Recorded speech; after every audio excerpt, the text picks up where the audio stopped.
माणसं हांडा घेऊन कुठं ती पाणी भरत बसणार आहे ती. त्या बायकासनी माहित तरी आहे का हांडा डोक्यावर घ्यायचा का कमरवर घ्यायचा का अजून कुठं घ्यायचा.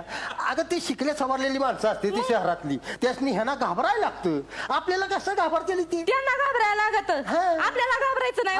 उलटा आपल्याला घाबरायला पाहिजे त्या लोकांनी. कसं काय कसं काय म्हणजे अहो, आपण उद्या पिकवलंच नाही आपल्या शेतामध्ये धान्य तर ते खातील काय? बुलेट ट्रेनच्या रुळा खातील का? हा का ते हवेचे ब्रिज खातील? शिजवून दगड माती काय खातील? खाऊ दगडनी माती नाही माझ्या हाती, तुझी कर्जमाफी योग्या म्हणे. आणि कसं आहे ताई, तुझं सगळं म्हणणं मला पटतं, पण कसं आहे सरकारच्या तिजोरीवर ताण पडतो. तुमचं कर्ज आम्ही माफ करू शकत नाही. चालू ठेव तुझे शेतामध्ये खपणं, पाहू नको स्वप्न कर्जमुक्तीचे. एवढं तुम्ही सांगेन. तुम्ही या आता चला. नाही बघणार साहेब, नाही खरंच नाही बघणार हो कर्जमुक्तीचं स्वप्न. हाय त्या परिस्थितीचा सामना करू, कसं तरी झगडत झगडत एक एक दिवस आम्ही पुढे ढकलत जाऊ हो साहेब. पण फक्त तुम्हाला एक विनंती आहे बरं का, आम्हा शेतकऱ्यांचा खोटा कळवळा दाखवणं तेवढं बंद करा बरं, एवढीच विनंती आहे. ना आपल्याकडे कसं आहे, मदर्स डे साजरा होतोय, फादर्स डे साजरा होतोय, पर व्हॅलेंटाईन डे पण साजरा करीत तो लोक. पण आपल्या महाराष्ट्राचं दुर्दैव आहे का गेल्या 19 मार्चला आपल्या या देशामध्ये शेतकरी आत्महत्या दिन साजरा केला गेला उपोषण करून. 31 वर्ष झाली बरं का. 19 मार्चला एका शेतकऱ्यानं आपल्या कुटुंबासोबत आत्महत्या केली आणि तो आपल्या महाराष्ट्रातला आत्महत्या करणारा पहिला शेतकरी होता. आहे की नाही आपलं दुर्दैव? हा आणि साहेब तो दिवस पण दूर नाही बरं का, जेव्हा तुमच्यासारखेच राजकारणी असं चौका चौकामध्ये रस्त्या रस्त्यावर असे बोर्ड लावतील का शेतकरी आत्महत्या दिनाच्या शेतकरी बांधवांना हार्दिक शुभेच्छा.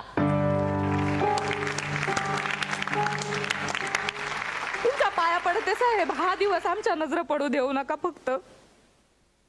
बघा ना, कमाले हो कमाले खरंच. म्हणजे डॉक्टरच्या पोराला वाटत का आपण डॉक्टर व्हावं, राजकारणाच्या पोराला वाटत का आपण राजकारणामध्ये घुसावं, पण इंजिनियरच्या पोराला वाटत का आपण इंजिनियर व्हावं, पण शेतकऱ्याला पण वाटत नाही हो का आपल्या पोरानं शेती करावी, शेतकऱ्याच्या पोराला पण वाटत नाही का आपण शेतीत राबावं.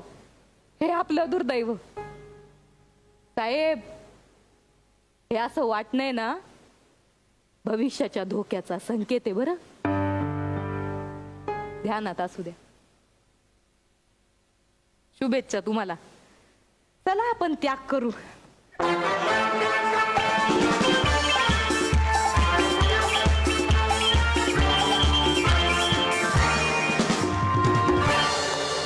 आपण जाणून घेऊ आपल्या परीक्षकांचं काय मत आहे. महेश सर. योगेश सुपर.